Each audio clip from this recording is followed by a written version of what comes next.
जय माँ आद्या शक्ति प्रिय श्रोता बंधु आपण मानक मोर भक्ति भरा शुभेच्छा।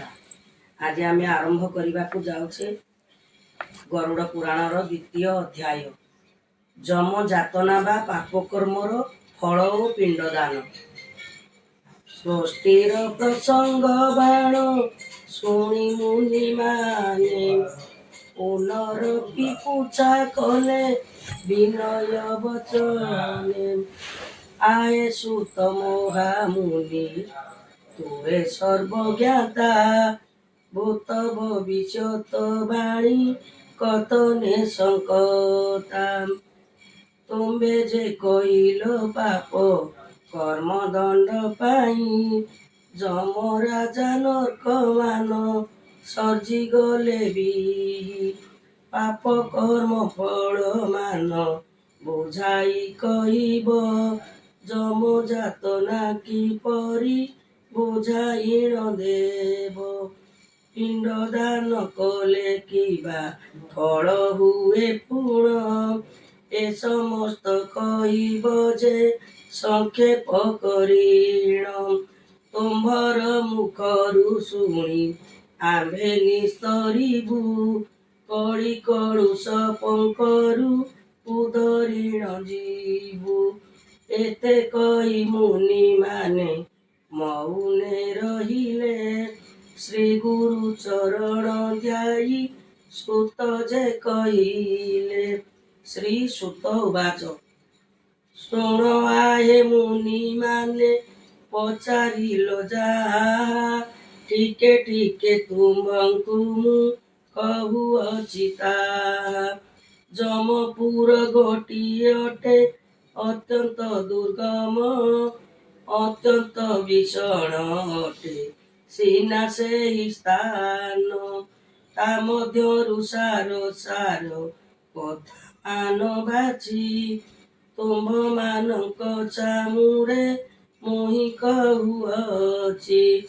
धर्मवंत जनकर तहि नाही भय नेत्रे न देखंती सेहि पथकु निश्चय पापी माने निरंतर जातना भोगंती नरक कुंडे पड़ी करी विकल हुअंती अति भाव प्रदतहि जातना अटई शुणिले हृदय विकंपित जे हुई पूर्वे वैकुंठपुरे देवनारायण गरुड़ को कहिथिले एपरु आख्यान सिंहासने उपविष्ट तिले देवदीने गरुड़ मिलिला जाई प्रभु सन्निधाने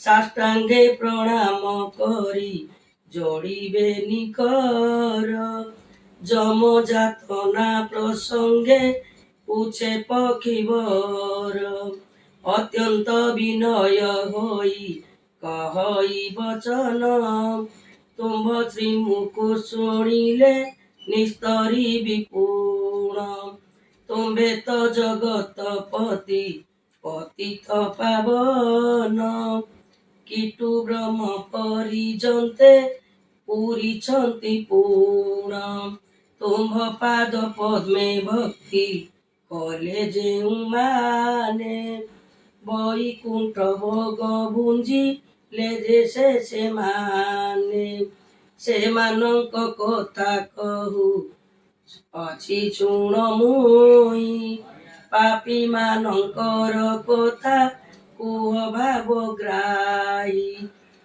जम मार्ग दुख प्रद अत्यंत भीषण शुणिअछि वृद्ध मानकर कथा शुण दया बही सेहि कथा बुझाई कहिब हृदय मध्यरु मोर संशय दहिब आपणक कथा मृत जेन कले पान जम जातना भोगई ସେହି ପାପୀ ଜନ କୁକର୍ମ ମାନ କରନ୍ତି ଚିତେ ନ ବିଚାରି ନରକ ମାନେ ପଡ଼ିହୁଅନ୍ତି ସେହି ଧାରି ସେମାନଙ୍କ ଗତି ତୁମ୍ଭେ ବୁଝାଇ କହିବ ସେ ପାପ ପ୍ରଭାବୁ ତ୍ରାହି ଲଭେ କେନେ ଯିବ ଦୟା କରି ଦାସ ଜନେ କହନ୍ତୁ ଭଦେବ ଦୋରିତ ବିନାଶ ମୋର ଶୁଣନ୍ତେ ହୋଇବ ତୁମ୍ଭେ ଏକା ସାମରତା କହିବାକୁ ନାଥ ତୁମ୍ଭ ବିନୁ କିଏ ଆଉ ହେବ ସାମରଥ ତୁମ୍ଭେ ବିନୁ ନାରାୟଣ ସନ୍ତୋଷ ହୋଇଲେ ଆପଣା ଭଗତେ ବହୁ ପ୍ରଶଂସା ସେ କଲେ ଧୀରେ ଧୀରେ କହିଲେ ଯେ କମଳାର ବର ଶୁଣ ହେ ଗରୁଡ଼ ଅପୂର୍ବ ସେ ସମାଚାର ଶ୍ରୀ ଭଗବାନ ବାଚ ଅତି ଦୁର୍ଗମ ଅଟଇ ବାବୁ ଜମପୁର ସୂର୍ଯ୍ୟଙ୍କ କିରଣ ନଦୀ ସଇତା ମଧ୍ୟର ଚନ୍ଦ୍ରଙ୍କର ରଶ୍ମି ନାହିଁ ସେହି ପୁର ମଧ୍ୟ ମହା ଅନ୍ଧକାର ବର୍ଣ୍ଣିବକାର ସାଧ୍ୟ ସେ ପୁର ପଥରେ ସିଂହ ବ୍ୟାଘ୍ର ସର୍ପମାନେ ପରି ରହିଛନ୍ତି ହିଂସ୍ର ଜନ୍ତୁ ସ୍ଥାନେ ସ୍ଥାନେ ପଡ଼ିଲେ ତାଙ୍କ କବଳେ ନଉବୁରେ ପ୍ରାଣୀ ମୃତ୍ୟୁ ପଥରେ ପଥିକ ହୁଏ ତତକ୍ଷଣି ବିଷଧର ବୃଶ୍ଚିକ ଯେ ନାନା କୀଟମାନେ ଦଂଶନ କରି ପଡ଼ନ୍ତି ପୁଣି ସେହି ସ୍ଥାନେ ପୂଜନାଳ ମଳମୂତ୍ର ସ୍ଥାନେ ସ୍ଥାନେ ପୁରୀ ଦୁର୍ଗନ୍ଧ ହୁଅଇ କ୍ଷଣେ ରହି ଯେ ନ ପାରି କଣ୍ଟକମୟ ଅଟଇ ଅବା ଯେଉଁ ସ୍ଥାନ ଦୂତମାନେ ଭ୍ରମନ୍ତି ଯେ ଧରି ଅସ୍ତ୍ରମାନ ପାପ କରି ଯେଉଁମାନେ ମରଣ ଲଭନ୍ତି ସେଇମାନେ ଏହି ପଥ ଗମନ କରନ୍ତି ପ୍ରାଣୀ ହିଂସା କରନ୍ତି ଯେ ହୋଇ ମତ ଗର୍ବ ଉତ୍ତମ ଶାସ୍ତ୍ର ନିନ୍ଦନ୍ତି ବହି ମୂଢ଼ ଭାବ ମିଥ୍ୟା କପଟରେ ସଦା ସର୍ବଦା ରହନ୍ତି ଦୟା ଧର୍ମ ହୃଦୟରୁ ବର୍ଜନ କରନ୍ତି ସାଧୁ ଜନଙ୍କୁ ଦେଖିଲେ ଉପହାସ କରି ନାନା ଦୁର୍ବଳ ବଚନ ମୁଖରେ ଉଚାରି ଟେକା ପଥର ଫିଙ୍ଗନ୍ତି ବୟସ ଗର୍ଭରେ ଗୁରୁଜନ ନ ମାନନ୍ତି ମୂଢ଼ ସ୍ୱଭାବରେ ଅସୁର ସ୍ୱଭାବେ ନୀତି ମଦ ମାଂସ ଖାଆନ୍ତି ପରଧନ ପର ସ୍ତ୍ରୀ ନିରତେ ହରନ୍ତି ତର୍କ କରି ସତ୍ୟ ମିଥ୍ୟା କହନ୍ତି ସର୍ବଦା ଈଶ୍ୱର ବିଶ୍ୱାସ ବୃଥା ବୋଲି କରି ନିନ୍ଦା ଭବ ନିଚ ଜ୍ଞାନ ନର କନ୍ତି କେତେବେଳେ ମୁହିଁ ବଡ଼ ବୋଲି କହୁ ଥାନ୍ତି ସଦା କାଳେ ମୋଠାରୁ ପଣ୍ଡିତ କେହି ଜଗତରେ ନାହିଁ ଜ୍ଞାନୀ ମାନି ଦାନି ଦାତା ସବୁ ଅଟେ ମୁହିଁ ବଳାତ୍କାରେ ପରଧନ ପରବୃତ୍ତିମାନ ନିରନ୍ତରେ କରୁଥାନ୍ତି ସେମାନେ ହରଣ ନିଜର ମଣିବର ଜି ବେଶ୍ୟାଠାରେ ରତ ପର କାମିନୀ କାମନା ପରେ ଯାର ଚିତ ଗୋଚର ଭୂମିକୁ ଚାଷ କରଇ ଯେ ମୂଢ଼ ଅତିଥି ଦେଖିଲେ ଦିଏ ଯେଉଁ ଜନ ମାଡ଼ ଅଜ୍ଞାନ ପଣରେ କାମ ଭୋଗେ ଯେହୁ ମାତି ଭଲ ମନ୍ଦ ବିଚାର ନ କରେ ମୂଢ଼ ମତି ସେଇମାନେ ଏହି ନର୍କ ପୁରକୁ ଆସନ୍ତି ଅଶୁଚି ନରକେ ପଡ଼ି ସଡ଼ିଣ ମରନ୍ତି କଣ୍ଟକମୟ ପଥରେ ଘୋଷାରନ୍ତି ତାଙ୍କୁ ତପ୍ତ ତୈଳ କଟାକ୍ଷରେ ନିକ୍ଷେପନ୍ତି ତାଙ୍କୁ ଯମଦୂତେ ନାନା ମାଡ଼ ତାହାଙ୍କୁ ମାରନ୍ତି କ୍ଷୁଧା କାଳେ ଅନ୍ନଦାନ କେବେ ନ କରନ୍ତି ତୃଷା କାଳେ ଜଳ ବିନ୍ଦୁ ନ ଦିଅନ୍ତି କେବେ ବିଷ କୀଟେ କାମୁଡ଼ନ୍ତି ତାହାକୁ ସ୍ୱଭାବେ ଗୁଣବନ୍ତ ଦୟାଳୁ ପୁରୁଷ ଯେଉଁମାନେ ଏହି ପାପ ପଥ ନ ଦେଖନ୍ତି ସେ ସ୍ୱପନେ ପାପାତ୍ମା ନରକେ ପଡ଼େ ଭୋଗ ଶେଷ ଯାଏ ପର ଜନ୍ମେ ନାନା ଦୁଃଖ ଭୋଗର ନିଶ୍ଚୟେ ସ୍ଥୂଳ ଶରୀର ଧରିଣ ଭୋଗ ବହୁ ଭୋଗ ସ୍ଥୂଳ ଶରୀର ଧରିଣ ଭୋଗ ବହୁ ରୋଗ ନାନା ଦୁଃଖ ଯନ୍ତ୍ରଣା ଯେ ଲୋଭେ ମନ୍ଦ ଭାଗ୍ୟ ନାନାଦି ବ୍ୟାଧି ଜ୍ୱାଳାରେ ମଲି ମଲି ହୋଇ ପାହୁଣ୍ଡେ ଯିବାକୁ ତାର ଶକ୍ତି ନଥାଇ ତଥାପି ଧନ ତନୟ ଦ୍ୱାରା ମୋহে ପଡ଼ି ନିରନ୍ତରେ ପାପ କର୍ମ କରେ ପଥ ହୁଡ଼ି ତିଳେ ହେଲେ ନିଜ ଦୋଷ କଥା ନ ଭାବଇ ମନେ ମନେ ସୁଖ ସୌଧ ନୀତି ଗଢ଼ୁଥାଇ ଏହିପରି ବହୁ କଷ୍ଟେ ଜୀବନ ଲଭିଣ ଯଥା କାଳେ ଲଭଇ ସେ ଆପଣା ମରଣ ସୂକ୍ଷ୍ମ ଦେହ ସ୍ଥୂଳ ଦେହ ଛାଡ଼ିଣ ଚଳଇ ନରକପୁର ମଧ୍ୟରେ ପ୍ରବେଶ ହୁଅଇ ଯମଦୂତେ ନଗରୁଡ଼େ ତାହାକୁ ବାନ୍ଧନ୍ତି ନାନା ଦଣ୍ଡ କର୍ମ ଅନୁସାରେ ତାକୁ ଦିଅନ୍ତି ବହୁତ ତର୍ଜନ କରନ୍ତି ତହିଁ ଯମଦୂତେ ଚର୍ମ ପାଶେ ବାନ୍ଧି ମାଡ଼ ମାରନ୍ତି ନିରତେ ତାତିଲା ଲୌହ ଖଣ୍ଡର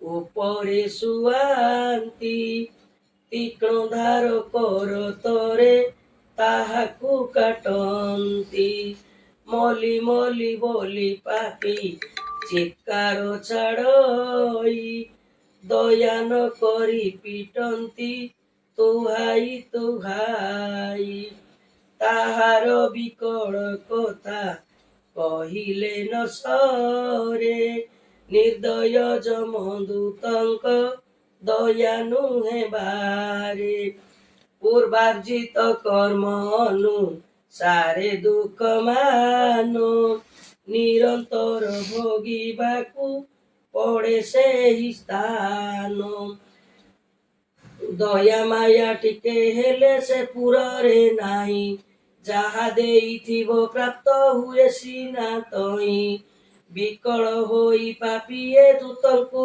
କହନ୍ତି ଅଜ୍ଞାନପଣରେ ଆମ୍ଭେ କରିଛୁ ଅନୀତି ଏହି ଥର ଛାଡ଼ି ଦିଅ ଦୟା ବହିବାରେ ପାପ କାର୍ଯ୍ୟମାନ ଆଉ ନ କରିବୁ ଥରେ ନ ମାର ଆଉ ଆମ୍ଭଙ୍କୁ ତୁମ୍ଭର ଶରଣ କ୍ଷୁଧା ଶାନ୍ତି ପାଇଁ ଆଣି ଦିଅ କିଛି ଅନ୍ନ ତୃଷାରେ ଶୁଖଇ କଣ୍ଠ ଦିଅ ଜଳ ବେଗେ, ନ ମାର ଆମ୍ଭଙ୍କୁ ହେ ଆଉ ରାଗେ।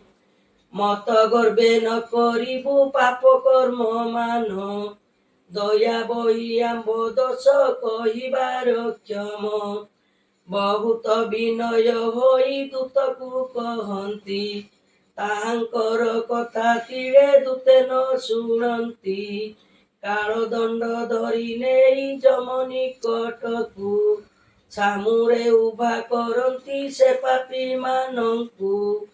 ଯମ ଦେଖିଣ ତାହାକୁ ଜିଜ୍ଞାସ କରଇ, କାହିଁ ପାଇଁ ପାପ କର୍ମ କରିଲୁ ରେ ତୁହି। ଯାହା କରିଅଛୁ ତାହା ଅବଶ୍ୟ ଭୋଗିବୁ, କାନ୍ଦିଲେ କିୟ ବା ଏଥୁ ମୁକ୍ତି ପାଇବୁ। ତୋର ଉପଯୁକ୍ତ ବହୁ ନର୍କ ଏଥି ଅଛି, ଆନନ୍ଦରେ ଭୋଗିବୁ ତୁ ନାହିଁ ଅନ୍ୟ କିଛି। କଣ୍ଟକ ଶିମୁଳି ବୃକ୍ଷ ଅଛଇ ଏଠାରେ, ତା ଦେହରେ ଝୁଲା ହେବୁ ତୋ କର୍ମ ଫଳରେ।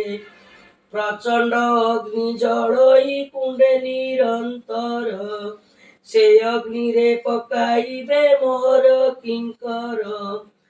କୁମ୍ଭୀପାକ ଚୌରାବାସୀ ନର୍କେ ଅଛି ତୁହି, କୁମ୍ଭୀପାକ ଚୌରାସୀ ନରକ ଅଛଇ, ସେହି କୁଣ୍ଡ ମାନଙ୍କରେ ପଡ଼ିବୁ ହୋ ତୁହି। 84 ନର୍କ କୁଣ୍ଡ ଏହିପୁରେ ଅଛି, ଯେଉଁମାନଙ୍କରେ ତୁହି ପଡ଼ିବୁ କହୁଛି। ସେ କୁଣ୍ଡ ମାନଙ୍କେ ବହୁ କୀଟ ଅଛନ୍ତି ରହି, ଲୋକମାନେ ସେହି କୁଣ୍ଡେ ବସତି କରଇ।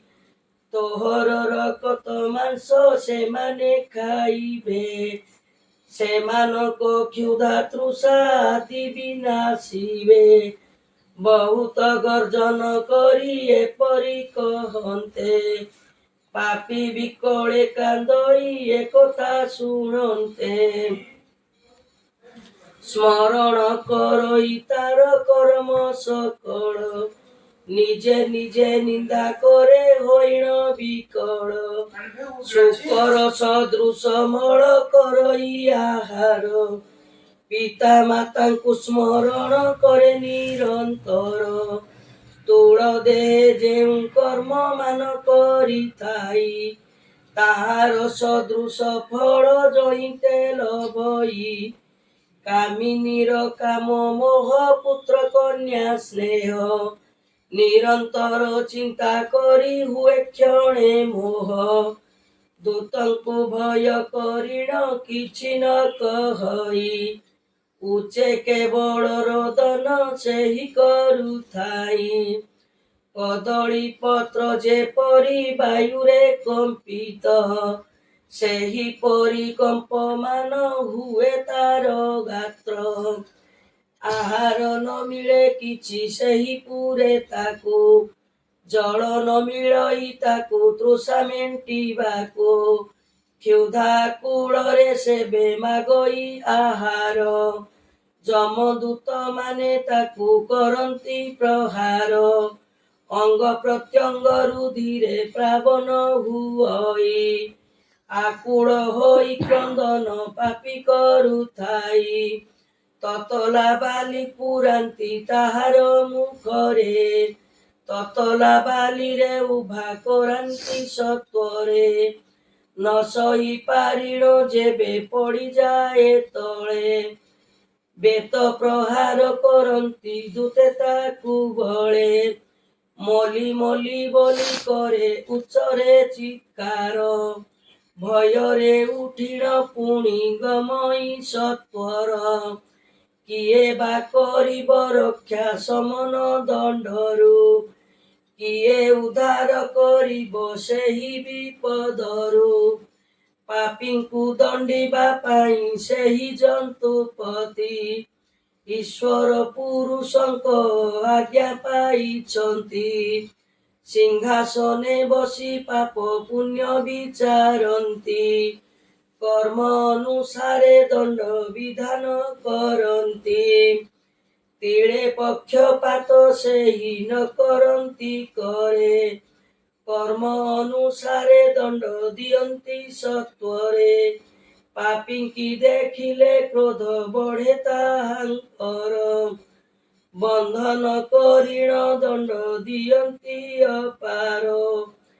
କାକୁତି ମିନତି କିଛି ନ ଶୁଣନ୍ତି ସେଇ।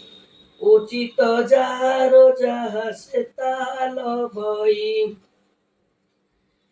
ସେ ପୁରରେ କେହି ଆହା ବୋଲି ନ କହି। ଅଧିକ ଦଣ୍ଡ ଦେବାକୁ ଆସନ୍ତି ସେ ଧାଇଁ।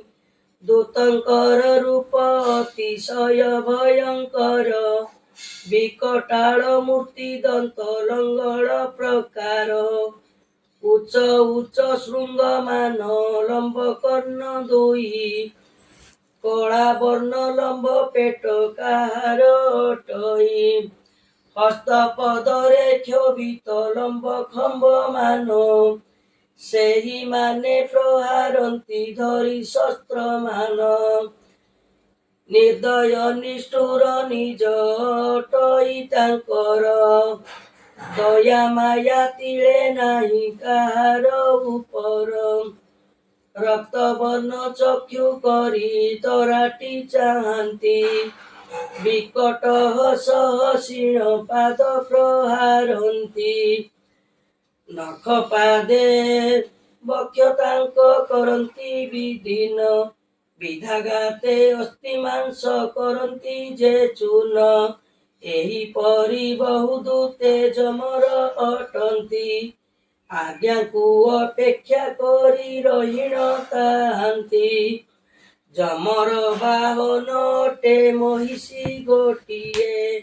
ଦୀର୍ଘକାୟ ଲମ୍ବ ଶୃଙ୍ଗ ତାର ଶୋଭା ପାଏ। ପ୍ରଳୟ ଗର୍ଜନ ପରି ଗର୍ଜନ କରଇ। ଦେଖିଲେ ପାପୀଙ୍କ ପ୍ରାଣ ଶୀତେଇ ଉଠଇ। ଯମ ଆଦେଶେ ପାପୀଙ୍କୁ ଧରିଣ ଆଣରେ। ନର୍କରେ ପକାଇ ଦିଅନ୍ତି ତାଙ୍କ ବଳରେ। ଅନେକ ବିକଳ ହୋଇ ଚିତ୍ତରେ ଭାବଇ। ମିଛେ ମୋର ମୋର ବୋଲି ପାପ ସେ ଲଭଇ। ପୁତ୍ର ଦ୍ୱାରା ଧନ ଏତେ ସ୍ନେହ ପାଳିଥିଲି। କେହି ସାହାଯ୍ୟ ନଇଲେ ନେତ୍ରରେ ଦେଖିଲି। ଏହିପରି ଭାବି କର୍ମ ଆଦରିଣ ସେଇ। ଦୁଃଖ ମାନ ସହଇ ଯେ ବିମୁଖ ନ ହୋଇ। ପୁତ୍ର ଯେବେ ତାର ନାମ ଉଚ୍ଚାରଣ କରି। ପିଣ୍ଡ ଦାନ କରେ ମୁଖେ ମନ୍ତ୍ରକୁ ଉଚ୍ଚାରି। ସେହି ପିଣ୍ଡ ଯମପୁରେ ପାପୀ ମାନେ ପାନ୍ତି। ତାହା ଫଳେ କ୍ଷୁଧା ତୃଷା ହୁଏ ତାର ଶାନ୍ତି। ପତିବ୍ରତା ପୁତ୍ର ବଧୂ ପୁତ୍ର ସହିତରେ। ଶୁଦ୍ଧ ଚିତ୍ତେ ପିଣ୍ଡ ଦାନ କରନ୍ତି ଭକ୍ତିରେ। ବିଷ୍ଣୁ ଉପାସନା କରି ବ୍ରାହ୍ମଣ ବଚନେ। ଶ୍ରଦ୍ଧା ଚିତ୍ତେ ପିଣ୍ଡ ଦାନ କରନ୍ତି ଯତନେ। ବ୍ରାହ୍ମଣ ଭୋଜନ ଦେଇ ପ୍ରାର୍ଥନା କରନ୍ତି। ପିତୃ ପିତାମହ ମୋର ଲଭନ୍ତୁ ମୁକତି। ତେବେ ସେହି ପାପୀ ପାପୁ ମୁକତି ହୁଅଇ। ପାପ ତାପ ବିଦୂରିତ ହୁଏ ଜାଣ ତୁହି। ପଦ୍ୟପି ପୁତ୍ର ଯାର କି ବର୍ଣ୍ଣ ଶଙ୍କର। ହୋଇଥାଏ ପିଣ୍ଡ ଦେବା ନିଷ୍ଫଳ ତାହାର। ପିତୃଗଣଙ୍କର ପୁଣ୍ୟ ନ ହୁଏ ତହିଁରେ। ଅଧିକ ପାପ ହୁଅଇ ତାର ଫଳରେ। ଗାର୍ହସ୍ଥ ଧର୍ମ ବିଧିରେ ନିଜ ପତ୍ନୀ ସହ। ସଂସାର କର୍ମ କରିଣ ଜନ୍ମାଇଲେ ପୁଅ। ତାର ଧର୍ମ ଫଳେ ପିତୃ ଲୋକ ପାଇଥାନ୍ତି। ସେ ପୁଣ୍ୟ ବଳରେ ପାପୁ ମୁକତି ହୁଅନ୍ତି। ଏବେ ପାପୀଙ୍କର ଗତି ପିଣ୍ଡ ଦାନ ଫଳ। ତୁମ୍ଭଙ୍କୁ କହିଲି ମୁହିଁ ଆହେ ମହାବଳ। ଆଉ କିଛି ଶୁଣିବାକୁ ଯହିଁ ଇଚ୍ଛା ଅଛି, ପଚାରିଲେ କହିବଇଁ ସତ୍ୟ ମୁଁ କହୁଛି। ଏହା ଶୁଣି ଗରୁଡ଼ ଯେ କୃତ୍ୟ ହେଲା, ପ୍ରଭୁଙ୍କର ପାଦେ ପଡ଼ି ଆନନ୍ଦେ କହିଲା, ଶୁଣିଲି ତୁମ୍ଭ ମୁଖରୁ ଅପୂର୍ବ ଆଖ୍ୟାନ, ନିସ୍ତରିଲି ଦେବନାରାୟଣ। ତାଙ୍କ ପାଦ ପଦ୍ମ ହୃଦ ପଦ୍ମେ ଚିନ୍ତା କରି, ନିଜ ଆର୍ତ୍ତ ତ୍ରାଣ ଦାସ ଗୀତ ବନ୍ଦ କରି। ଗରୁଡ଼ ପୁରାଣ ବାଣୀ ଅପୂର୍ବ ଚରିତ, ତୃତୀୟ ଅଧ୍ୟାୟ ଏଥି ହେଲା ସମାପତ। ଇତି ଶ୍ରୀ ଗରୁଡ଼ ପୁରାଣେ ନୈମିଷାପଖ୍ୟାୟାନେ ବିଷ୍ଣୁ ଗରୁଡ଼ ସମ୍ବାଦେ ଯମଦଣ୍ଡ ପିଣ୍ଡଦାନ ନିରୂପଣମ୍ ନାମ ଦ୍ୱିତୀୟ।